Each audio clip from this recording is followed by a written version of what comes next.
Hey buddy, welcome back to the channel and to World of Warships. So today I thought I'd feature a ship that I haven't featured on the channel for a while, and that is one of my absolute favorite ships from back when closed beta testing was in fact. And this is actually the first tier 10 that I grinded in this game. And that is, of course, the tier 10 Japanese torpedo destroyer, the Shimakaze. So, in this battle, I will showcase pretty much the way I think you should play Shimakaze, and how you should try and play around caps. As you can see by the matchmaking, this isn't really a perfect game for me as a torpedo destroyer. We have a carrier on each team. The enemy team has one radar, and I'm up against two pretty fierce destroyers. One gunboat destroyer and one, I think, outspots me by 100 meters or something. So what I like to do when it's a 3-cap domination game like this one is not to just push in suicide into the cap. Usually I actually play a bit more passive than I do in this game, but at the same time I thought it was a calculated risk pretty much I took here. I do a quick U-turn into the cap, so I park with my ass towards the enemy pretty much, and my bow out back into the safety of my team. So if that Dmitry Donskoy would pop up at this cap, or maybe if the CV start to focusing this cap, I could actually push out and leave and disengage quite effectively. But I spot the enemy gearing, and I see he's turning around, so he's pretty much leaving the cap. So I launch my 3 sets of torps in some different predictive ways where I think the gearing could go from here. He could go between those islands to the left and just circle around and push in, or he could head back towards his team. And here you see why I choose to park this way. Even though these 2 torpedoes were a very narrow spread, I managed to dodge them because I showed the least amount of profile towards the threat. And this is the way you always should park your destroyer, especially if you're rocking the radio location, as I do. You see the green bow in the sky that shows me the location or the proximity of the location of the closest enemy ship. So you should always park your aft on your ship towards the green bow pretty much, because if it's a torpedo ship, maybe a torpedo destroyer or a torpedo cruiser that has been picked up on radio location, you will take a least amount of risk if you park aft in towards that enemy ship. As you saw, I managed to dodge those 2 torpedo spreads by the gearing. So I successfully capped the A-cap, and I actually engaged the British heavy cruiser with my guns. And this is something you don't see very often in the game. Japanese torpedo destroyers like Shimakaze, Yugomo, etc. actually have quite potent guns.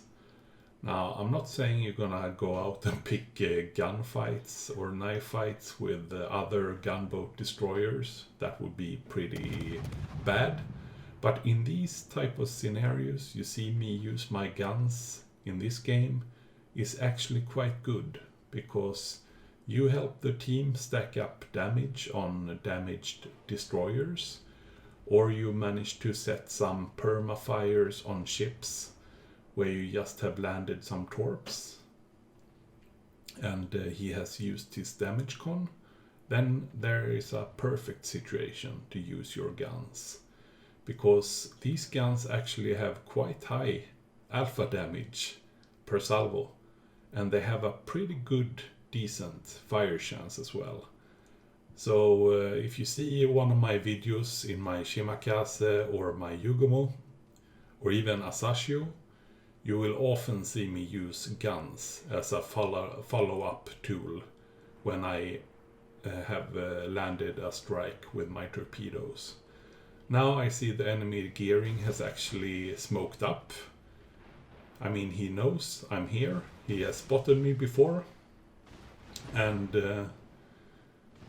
I'm not really sure why he decided to smoke up so close to me and just sit in his smoke shooting his guns, because you know what I'm used to say in these videos. Smokes are torpedo magnets. I even made some videos about that. But some destroyer captains will never learn, actually. Here I see a low health British heavy cruiser, so I actually risk shooting my guns as well, because if I can land a permafire on him, he will be pretty dead. You see, I get my first blood and devastating strike on the gearing, and I also land a Torp on this Lenin, which gives me my double strike as well. So that's first blood, devastating strike and double strike in one blow. And that is also why you shouldn't park in a smoke when there's a torpedo destroyer nearby. And that is actually not the last time you're gonna see that in this game. So now we have pretty much dealt with the force occupying the A cap.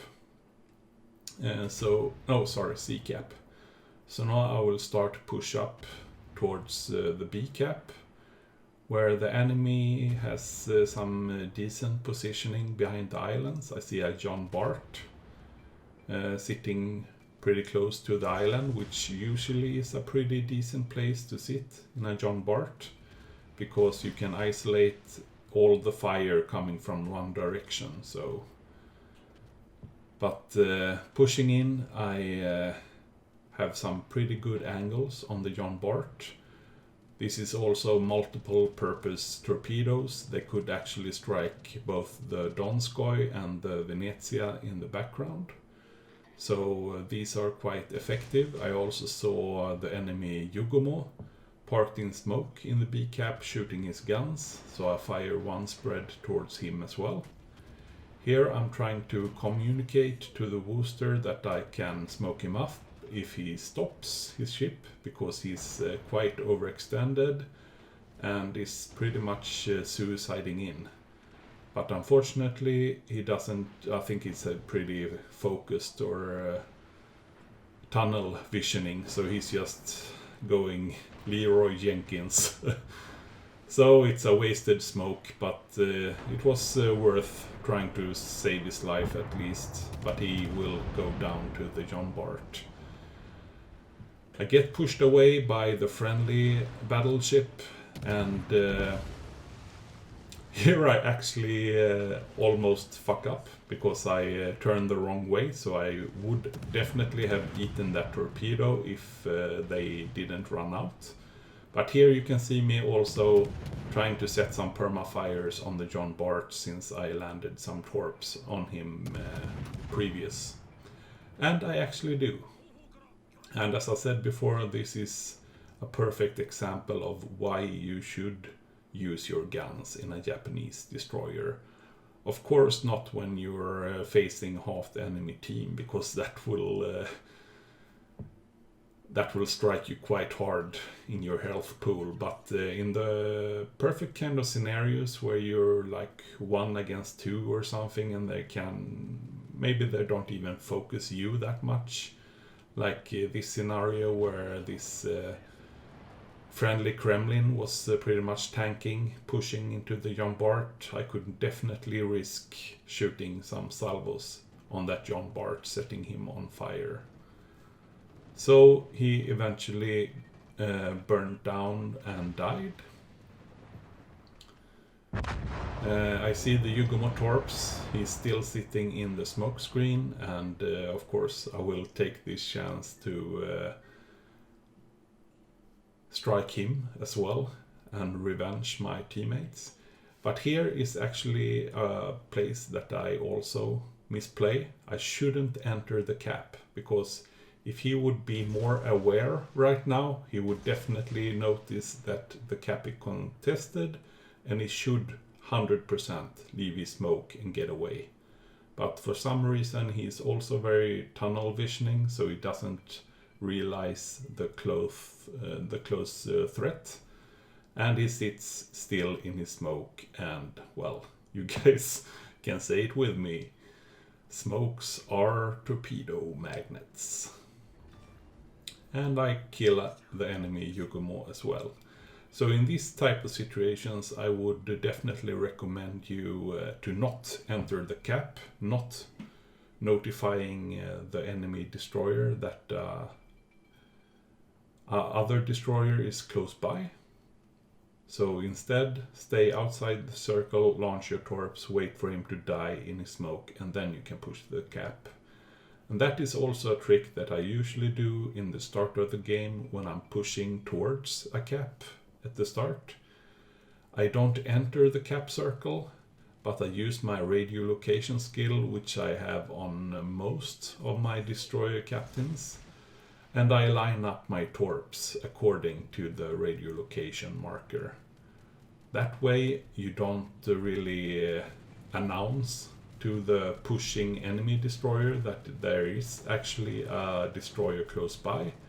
You don't trigger any enemy radar cruisers telling them that they should pop their radar, because the cap isn't contested, so they won't wanna waste their radar.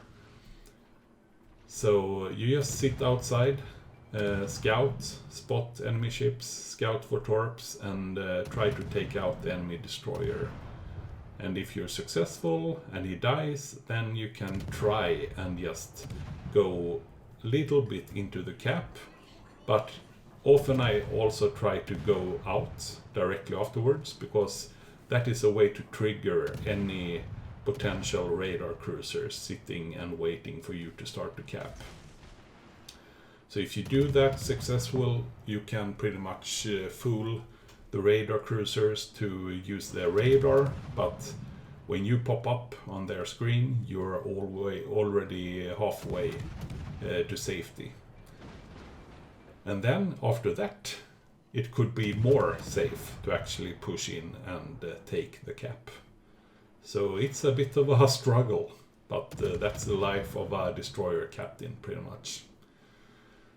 So this Conqueror wasn't really having a good day, as you can see in chat. He had 3 perma-fires and 2 perma-floodings working him in the same time. But that is the problem with the Conqueror, pretty much. You can't really withstand any focused damage towards you, even though you have the ability to pretty much print your own new ship. So now I'm up to 3 kills. It was very unfortunate that I didn't get the kill on the Conqueror. It was actually the Sao who got the kill with one of his floods. I think I had 1 flood and Sao had 1 flood. And I think I had 2 perma-fires on him, and maybe Sao had 1. Because why I say that is, spoiler, if I had gotten the Conqueror, this would have been a Kraken game as well. It's still a pretty good game. I mean, it's not like a monster game so far.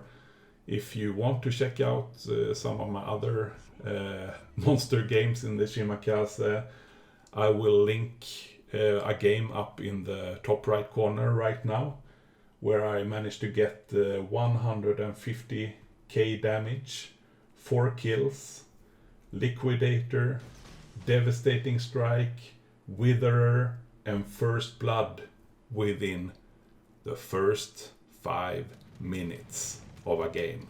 Yeah, in a Shimakaze. So if you're interested in that game, you can find it in the top right corner.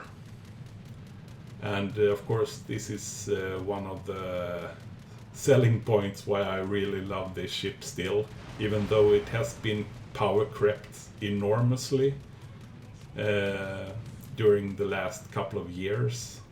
It's still one of my absolute favorite ships, and the ship, I think,